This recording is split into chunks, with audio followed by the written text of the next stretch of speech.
నమస్తే, welcome to our voice. నేను journalist నవత. ఇక తమిళనాడు డిఎంకే ప్రభుత్వం హిందూ సనాతన ధర్మాన్ని వైరస్గా, క్రైస్తవ మత భావజాలంతో బ్రతికే నాయకత్వం, అనువనువున హిందూ ధర్మాన్ని, ఆలయాలను, హిందూ సంస్కృతి సాంప్రదాయాల మీద దాడి చేస్తూ జాతీయవాదం కాదు ప్రాంతీయవాదమే ముద్దు అంటూ ద్రవిడవాదాన్ని రెచ్చగొడుతూ తమ సీటును కాపాడుకోవడానికి ప్రయత్నం చేస్తూ ఉంటుంది. ఇలాంటి తమిళనాడు రాష్ట్రంలోని అధికార పార్టీ డిఎంకే ప్రభుత్వం మరొక నిర్ణయం తీసుకుందట. ఇది క్షమించరాని నిర్ణయం. అధికారిక పత్రాల నుంచి హిందూ అనే పదాన్ని తొలగించిందట. ఎవడిచ్చిండ్రా నీకు హక్కు అని అడిగే ధైర్యం అక్కడ ఎవడు చేయలేకపోతాడట. అసలు ఏం జరిగింది అనుకుంటున్నారా?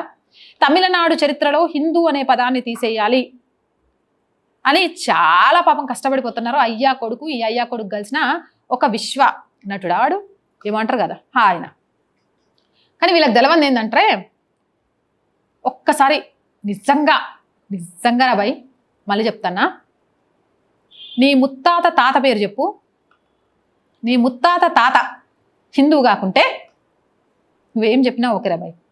గాళ్ళ బ్లడ్తో పుట్టిన నువ్వు ఈరోజు గా పదాన్ని తీసేయాలనుకుంటే సాధ్యమైద్దా?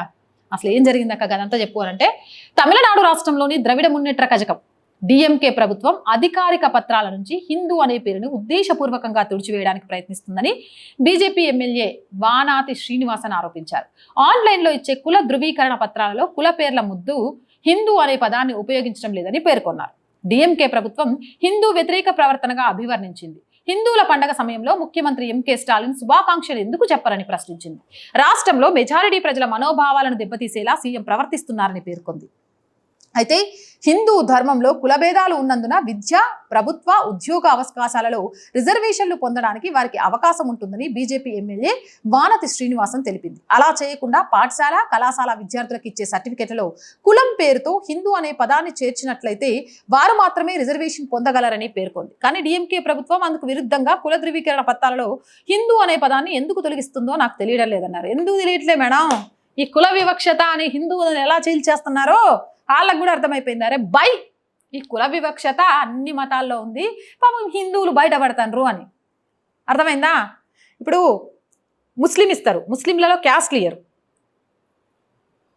కులాలు మనకిచ్చినట్టు. క్రిస్టియన్ అని ఇస్తారు, కులాలు ఇయ్యరు.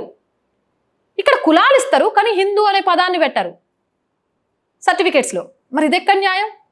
హిందూ అనే పేరుకే వణికిపోతున్నాడు స్టాలిన్ అంటే హిందువులంతా ఏకమైతే గుండాగి చచ్చిపోతాడేమో. ఇక స్టాలిన్ సర్కార్ భారత రాజ్యాంగానికి విరుద్ధంగా తీసుకుంటున్న ఈ చర్యను విరమించుకోవాలని వానతి శ్రీనివాసన్ కోరారు. ఏదైనా ప్రత్యేక కులం లేదా మతం ద్వారా గుర్తించబడ్డానికి ఇష్టపడని వ్యక్తులను రెవెన్యూ అధికారులు కులం లేదు, మతం లేదు సర్టిఫికేట్ మంజూరు చేయడానికి వీలు కల్పించాలని మద్రాస్ హైకోర్టు తమిళనాడు ప్రభుత్వాన్ని ఆదేశించిన తర్వాత బీజేపీ ఎమ్మెల్యే వానతి శ్రీనివాసన్ ఈ వ్యాఖ్యలు చేసింది. అలాగే పిటిషనర్ కుటుంబానికి అటువంటి సర్టిఫికెట్లు జారీ చేయాలని స్థానిక తహసీల్దార్ని ఆదేశించడానికి నిరాకరించిన సింగిల్ జడ్జ్ ఉత్తర్వులను సవాల్ చేస్తూ దాఖలైన పిటిషన్ ని విచారిస్తున్న సందర్భంగా కోర్టు ఈ ఆదేశాలు వెల్లడించింది. ఏదేమైనా తమిళనాడు హిందువులారా ఆలోచించండి, మీ ఉనికికే ప్రమాదం వస్తోంది. ఇప్పటిదాకా హిందువులను కులాల పేరుతో విడగొట్టారు, ఇప్పుడు హిందూ అనే పేరే తీసేసి కులాలను మాత్రమే ప్రస్తావిస్తున్నారు. మరి ఈ వైరస్ గాలు చేస్తున్న పనిని అడ్డుకోవాల్సిన అవసరం ఉంది. అది మీ ఓటు ద్వారా మాత్రమే. హిందువులంతా చైతన్యం కావాలి, భారతీయులంతా చైతన్యం కావాలి. జాతీయవాదం ఉంటేనే ప్రాంతీయ భావం ఉంటుంది అని గుర్తుంచుకోవాలి. హిందువుగా పుట్టి హిందువుగా చనిపోవడానికి గర్వపడాలి. నేను హిందువుని, నా కులం ఎందులో నుంచి వచ్చింది? హిందుత్వం వల్లే కదా మీరు కులం అని చెప్తుండ్రు. మరి ఆ పదాన్ని ఎట్లా తీస్తారు భయం? నిలదీయండి. అక్కడ వైరస్కి, అదే స్టాలిన్ అండ్ కోకి చెమటలు పట్టించి హిందువుల జోలికొచ్చిన ఏ రాజకీయ నాయకుడికైనా ఎలాంటి గతి పడుతుంది అనేది నిరూపించండి. ఆ అవసరం వచ్చిందంటారా లేదా? మీ అభిప్రాయం ఏంటి? కామెంట్ సెక్షన్లో పెట్టేయండి. మోర్ వీడియోస్ కోసం ఛానల్ వెంటనే సబ్స్క్రైబ్ చేయండి. చాలా మంది వీడియోస్ చూస్తున్నారండి, సబ్స్క్రైబ్ చేయడం మర్చిపోతున్నారు. So please subscribe our channel. మీరు చేసే ఒక్కొక్క సబ్స్క్రిప్షన్ కూడా ఈ ఛానల్ యొక్క బలాన్ని మరింతగా పెంచుతుంది. అండ్ కంటెంట్ ప్రతి ఒక్కటి లైక్ చేయండి, షేర్ చేయండి. అప్పుడే వీడియోలు వైరల్గా మారి మనం బ్రేక్ ఈవెన్కి చేరుకోవడానికి కూడా కారణమవుతుంది. అప్పటి వరకు ఆర్థికంగా ఆర్ వాయిస్కి చేయుతగా నిలవండి. ఈరోజు ఆర్ వాయిస్ నడుస్తుంది అంటే అభిమానిస్తున్న మీ వల్లే. మేము ఒక స్థానానికి వెళ్ళేదాకా కూడా ప్లీజ్ ఆర్థికంగా మీ అందరి సపోర్ట్ చాలా చాలా చాలా అవసరం. మీరు చేసే ప్రతి సహాయం కూడా ఈ ఛానల్ ఇంకా ముందుకు తీసుకెళ్ళడానికి మాకెంతో సహకరిస్తుంది. సపోర్ట్ చేయాలి అనుకుంటే సబ్స్క్రిప్షన్ పక్కనే జాయిన్ అనే బటన్ ఉంది. 1 to 5 లెవెల్స్ ఉన్న ఏదో ఒక లెవెల్లో సపోర్ట్ చేయండి. లేదా స్క్రీన్ మీద గూగుల్ పే, ఫోన్ పేతో పాటు అకౌంట్ డీటెయిల్స్ కూడా ఉన్నాయి. మీకు తోచిన సహాయాన్ని అందించవచ్చు. వ్యాపార ప్రకటనల కోసం చాలా మంది వ్యాపారవేత్తలు మన ఛానల్ చూస్తున్నారు. బట్ మళ్ళీ రిక్వెస్ట్ చేసి అడుగుతున్నామండి, మీరు ఇచ్చే చిన్న యాడ్ మా ఛానల్కి చాలా యూజ్ అవుతుంది. మీకు కూడా ఆ యాడ్ ఖచ్చితంగా కూడా ఉపయోగపడుతుంది, మార్కెట్ చేస్తుంది అని ఆశిస్తున్నాం.